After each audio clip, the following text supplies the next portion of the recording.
Hi, I'm Laura and welcome back to the Tarot Genie. For this week's lesson in the tarot cards, I'm going to present and explain card number 6 of the Major Arcana. There are 22 Major Arcana cards in the tarot deck, and Major Arcana cards represent significant spiritual forces in our lives, major turning points, major underlying energies in various aspects of our lives. And card number 6, the Lover's card, evokes a lot of feelings from people when this card comes up, especially if someone is asking a relationship question, for example. Then the 6 and the Lover's card could definitely address that most powerfully. But I want to point out that the 6 and this Lover's card is not solely related to relationships. In fact, I have a book on the tarot. It goes back into the 1990s, and the name escapes me at the moment, but it might come to me as I continue talking. But this particular tarot card, I'm going to put this down for the moment. This particular tarot book is focused primarily on the spiritual meanings of all the tarot cards, from the Major Arcana down to the Minor Arcana. And it definitively states that this card, it said, I just read it the other day, does not necessarily relate to romance at all. However, if this card pops up in a relationship reading, then it definitely could signify romance. But what I want to point out today, and just look a little bit more closely at the image, are a number of the symbols. Well, first, what we have here is obviously it is reminiscent of Adam and Eve in the Garden of Eden, because we have two nude people, a man and a woman, see on both sides. We have the tree of life, but it's flames. There are two trees. It's kind of, these two trees are almost reminiscent of the columns and some of the other tarot cards and tarot imagery. But clearly it's reminiscent of the Garden of Eden, because we have this serpent slithering down the tree, an apple tree that is behind the woman, who definitely could represent Eve, and the male could definitely represent Adam.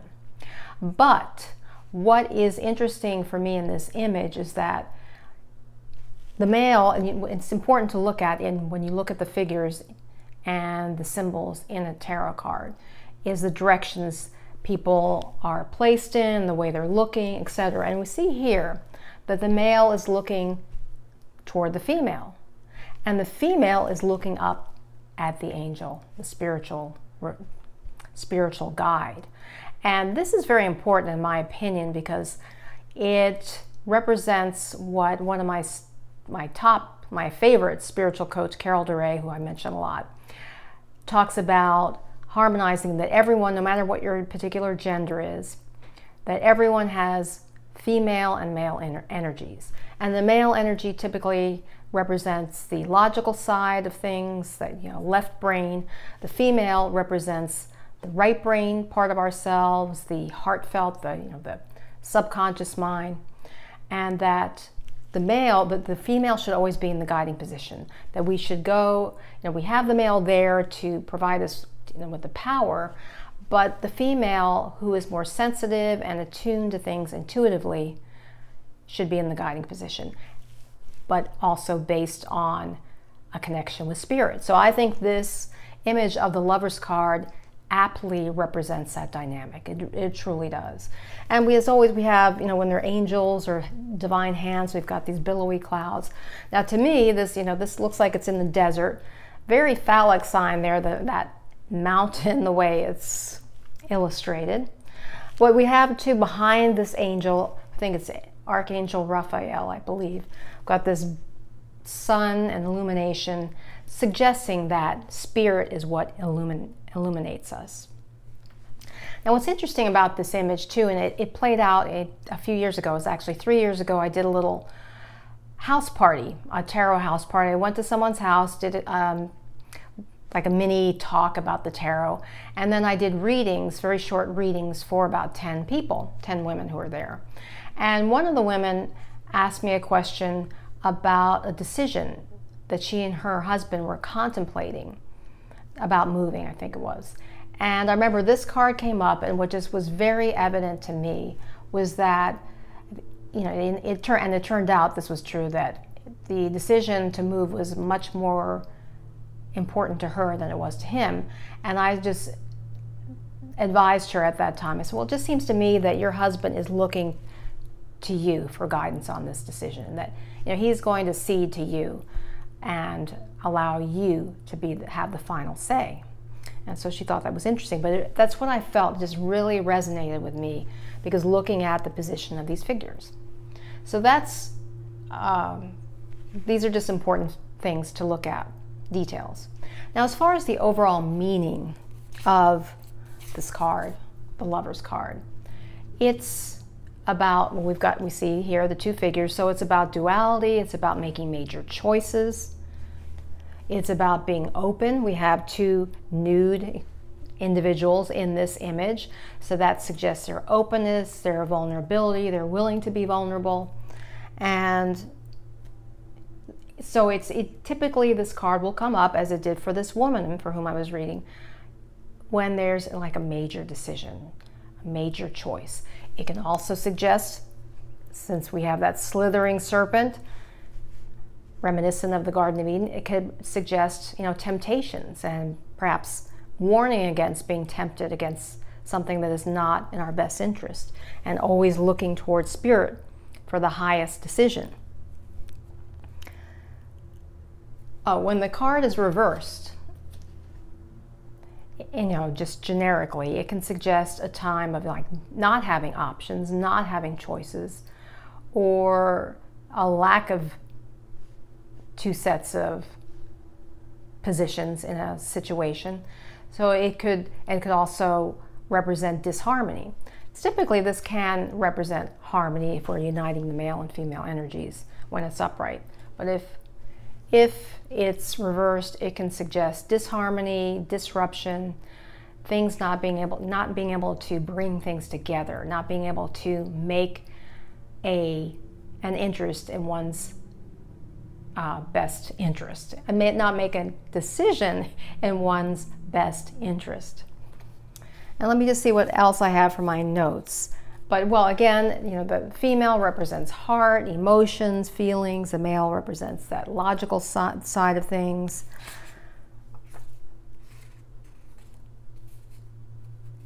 And the tree there, again, I think I mentioned, is the tree of life, with those burning flames. And also just look at that wingspan. I always like the wingspans in the images of the angels in the tarot.